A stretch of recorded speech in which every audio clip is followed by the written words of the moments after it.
একটি ছোট গ্রামে ছিল একটি পুরনো হোটেল। গ্রামের মানুষ তাকে বলতো সেই হোটেলটা, কারণ কেউই ঠিকভাবে তার নাম বলতে চাইত না। সবাই বলতো ওই হোটেলে অদ্ভুত ঘটনা ঘটে। একদিন শহর থেকে রাহুল নামের এক ছেলে কাজে সেই গ্রামে এলো।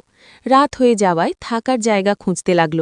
গ্রামের এক বৃদ্ধ বলল, ওই হোটেলে যেও না বাবা, সেখানে রাত হলে অদ্ভুত শব্দ শোনা যায়। কিন্তু রাহুল এসব বিশ্বাস করত না।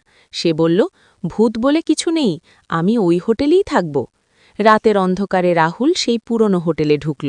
হোটেলের ভেতরটা ছিল অন্ধকার আর ঠান্ডা। দেয়ালে পুরনো ছবি আর বাতাসে যেন অদ্ভুত গন্ধ। হোটেলের মালিক একজন চুপচাপ বুড়ো মানুষ। সে শুধু বলল, রাত 12টার পর দরজা খুলবে না।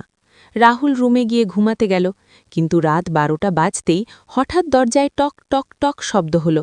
রাহুল দরজা খুলে দেখল বাইরে কেউ নেই, করিডরটা ফাঁকা।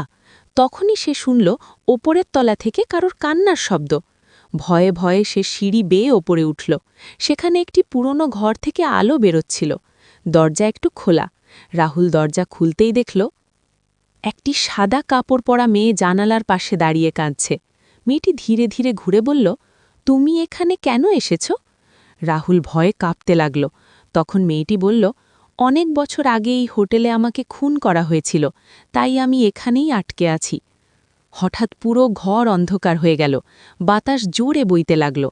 পরের দিন সকালে গ্রামের মানুষ দেখল হোটেলের দরজা খোলা, কিন্তু রাহুল কোথাও নেই।